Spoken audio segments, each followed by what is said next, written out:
You know, sometimes from up here, I like to watch the sunset and look over the city and think to myself, holy shit, I'm really high up. I could fall and die at any moment. And that's pretty beautiful. Oh, look, the state building.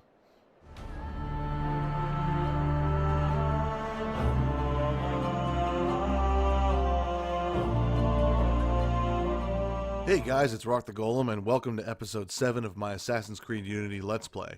I apologize for how episode 16 ended. I wasn't paying attention to my controller. The battery was actually dying on me and died completely, which brought the game to a pause. I'm actually kind of glad it happened, though, because I also wasn't paying attention to my timer, and the episode had pretty much gotten to the point where it should have ended. I've also made an interesting discovery that I can't plug in my controller to my computer to charge. I thought it would make things easier, but apparently it tries to load up a different set of drivers and just makes everything all nuts. So this is actually my second attempt at recording episode 17, but thankfully it's saved at a checkpoint right where we ended 16, so we can get right back into the fray of things, and we haven't missed anything yet. So let's get back in and see what's going on with this crazy hallucination that Arno's going through. So you're gonna say I can see the instant returns.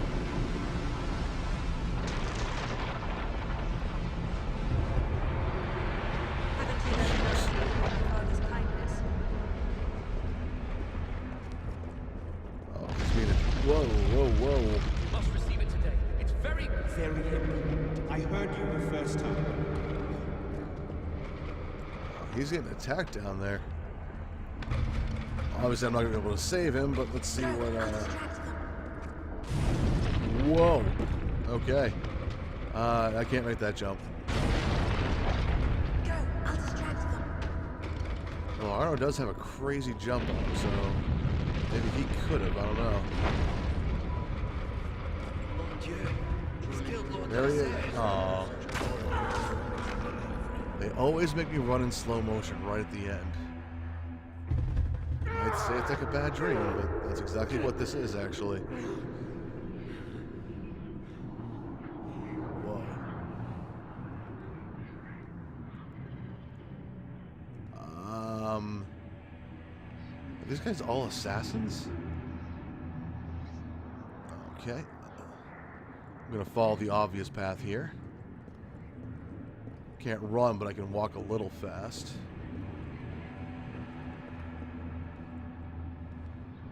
Okay, and push my way. Natus. What does that mean? Whoa! Oh! What? Oh, wait a minute. Please tell me that was supposed to happen. Maybe it's like that game Amnesia or something. No. Oh, kill the assassin without being detected. It might help if I actually read what I was supposed to do. Oh, God. Eagle vision. There's the assassin. Alright. So I'm gonna move through this crowd of people.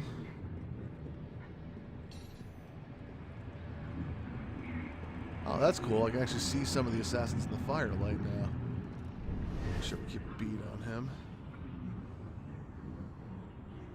Oh, figures you're gonna turn.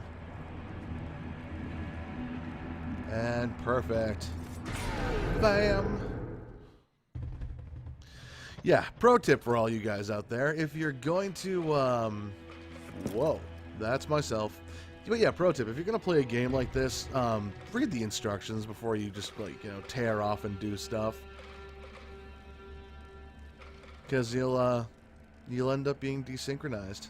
Because you're a dumbass. And you didn't read stuff. Reading's important.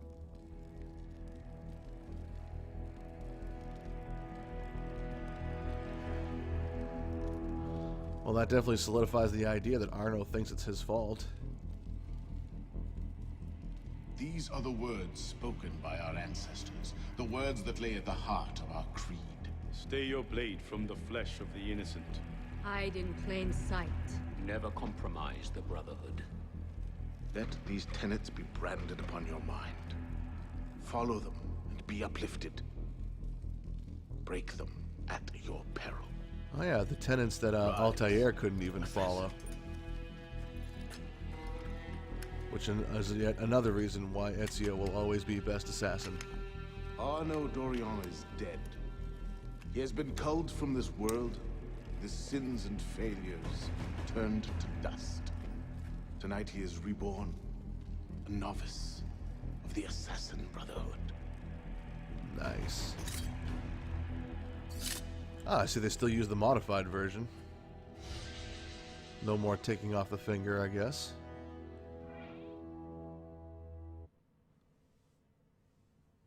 Does anyone know if there's a purpose to rating the memories? I did it a lot back in Black Flag, because I thought maybe, like, I don't know, because we were beta testing a game.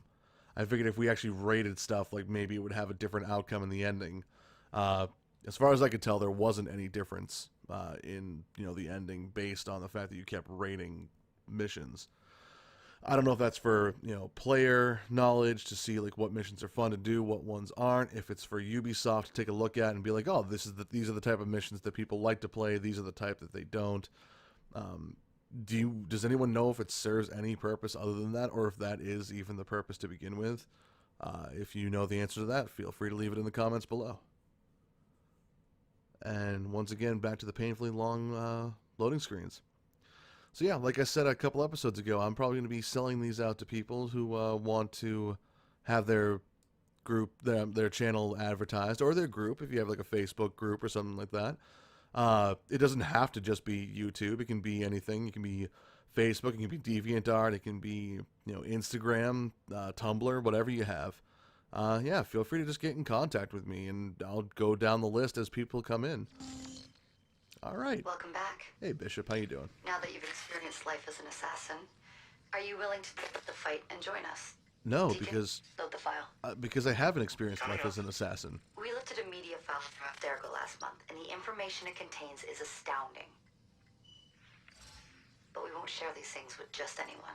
The Phoenix. By pressing play, you'll be joining the assassins.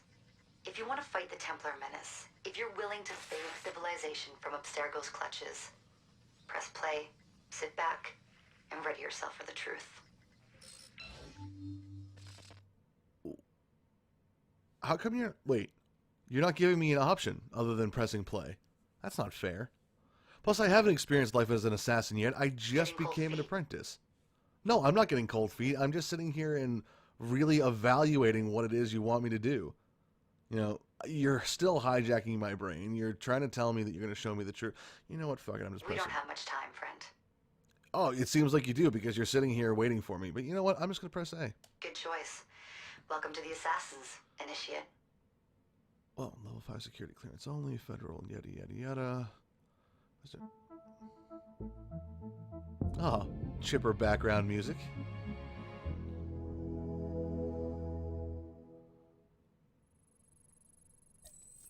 Now I want to know if I just sat there, would the game have not continued, or would I have gone in a different path? In the 1950s, it was theorized that human DNA worked via the triple helix model. Some years later, the work of Crick and Watson demolished this theory in favor of the double helix. Today, we know the double helix to be indisputably the basis of all life. So why did the triple helix theory gain so much traction? Why did Rosalind Franklin's X-rays seem to confirm it? It turns out that their initial samples had been taken from small traces of precursor DNA, the rare genes of an ancient race embedded in our own. We now know that triple helix DNA is the foundation of the precursor genome. It is the genetic Rosetta Stone of our age. If we can crack it open, if we can sequence the full precursor genome, there is no limit to the knowledge we will gain. Using Animus technology, precursor history will be open to us for the first time ever. Ancient languages will be unlocked, and ancient technology will be ours for the taking. Imagine what will be possible if we master the technology that underpins the pieces of Eden. Such discoveries would surpass 100-fold the splitting of the atom. Last year, we located a rich sample of precursor DNA in a donor whose genes contained human and precursor DNA at an incredible 25-to-1 ratio. Our work will begin with this sample. Our goal is to unravel the triple helix, sequence the precursor genome, and change the world for the better, forever. Welcome to the Phoenix Project. Interesting. But I thought Abstergo was supposed to be the Templars. I'm confused. So, this is where we stand. Last year, Abstergo acquired the body of a man we call a Sage, one of a rare breed of humans with a surplus of ancient DNA. This sparked a search for more Sages, in the present and in the past. The more Abstergo finds, the closer they get to their final goal. Oh, it's that guy that tried to kill us in Black Flag. More, but Abstergo will not stop looking until they sequence a full precursor genome. So, why Arnaud Dorian? Why chase an assassin through the French Revolution? It turns out, at some point in his life, Arnaud came into contact with another Sage. We need you to find out when and where these meetings took place. If Arnaud was present for this Sage's death, it might lead Abstergo straight to his body. Naturally, we'd like to find it first. This is where you come in. It won't be simple. Genetic memory must be tackled in sequence to keep the data stable. But we're confident you're up to the task. Oh, thank you. You won't be alone. Other initiates, assassins just like you, are doing their part to end this fight.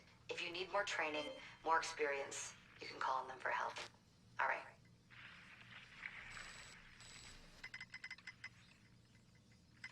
Loading the next sequence. Speaking of that, bringing in other assassins thing, I have a note to make on that. XX Nocon XX also owns this game and has pretty much beaten it at this point. Excuse me. But what I'm going to be doing is the same thing that he did. I'm going to be going through and playing the game, doing all of the max player 1 missions. The more time you spend with Arnaud, the more data we'll have to increase your synchronization with him and to activate his abilities. Here, have a look at this. Whoa. New assassin abilities have been unlocked in your skill menu. Ranged weapon, assassin cache, money pouch, stun grenade, communal sense, disguise, apprentice locksmith, group healing, double assassination, thick skin, environmental blending, and staggering spike. Wow. The way to throw me in head first there, guys. Melee, range, stealth. I'm going to read that all in my my spare time. While you've been busy, I had Deacon do some poking around in Arnaud's memories. Seems he was a busy guy. See that symbol? That's a co-op mission. I play a lot of games multiplayer. I don't know about you, but I thought you'd like to mix it up a little. These are missions Arnaud ran with his assassin buddies, so they'll give you an idea of what our organization's about. Just walk into the glitch and you'll get all the details. I've marked them on your map. What do we have for weapons? You know what? I'll do all that on my own. Yeah, a note was what I was saying, and I'm glad it actually came up with her talking right then and there. The co-op missions themselves, where they're able to use more than one assassin, I'm going to be holding off on those to actually do those with XX Nocon XX, and he and I are going to record together. So we're actually going to team up on a Let's Play, and it's going to be hosted. Well, you know what? I'll just say it's not going to be hosted on my channel. I'm going to hold that off as a little surprise for you guys, and hopefully that'll be something in the near future that you guys get to be a part of. So, in the meantime, let's, why won't it let me interact with this thing? Play Nomad missions in the Assassin's Creed Unity Oh, okay. I haven't done any Nomad missions yet. Alright, well, they've dumped me off in the middle of town. Of the area where I've already unlocked stuff. Cockade, I still don't have the password for that. That'll continue the story. I guess I could do these assassin missions. What I'm going to do with these is I'll probably end up recording them, but I probably won't actually publish them unless they're really interesting or they're really something different that I think you guys would enjoy watching. The Nostradamus Enigma. Solve the riddles to recover fragments of the Nostradamus disc. Well, that could be kind of interesting. But yeah, these assassin missions I'll probably record off screen and throw in if need be. The murder investigations I'll probably do the same thing with. If they seem like they're going to be interesting, I'll definitely throw them out for you guys to take a look at and watch along with me. We got more new icons too, it looks like. What do we have here? The Cafe Theater. Explore the Cafe Theater. Arno has been given stewardship over Cafe Theater. I'm just going to pronounce it like that. An old assassin intelligence gathering operation. Explore the building and learn what can be done to improve it. Alright. So maybe we'll actually be getting income from these buildings then. The other thing too is I can't wait to customize his appearance as well as his playstyle. Typically when I play an assassin, if it's not like the legendary armor that you get at the end, I always go for like a black and red style, which is kind of ironic considering the color coordination that I have on my channel is really dark grays and blues. You'd think that what Arno is wearing right here would actually be perfect for me, but ironically it's not. But in any case, I'm going to see what if I can do some stuff off camera, get Arno built up a little bit, get used to the play style so that I'm not completely screwing stuff up for you guys. And in the meantime, I'm going to end the episode here, and I will see you guys on the other side. Alright, take care everyone.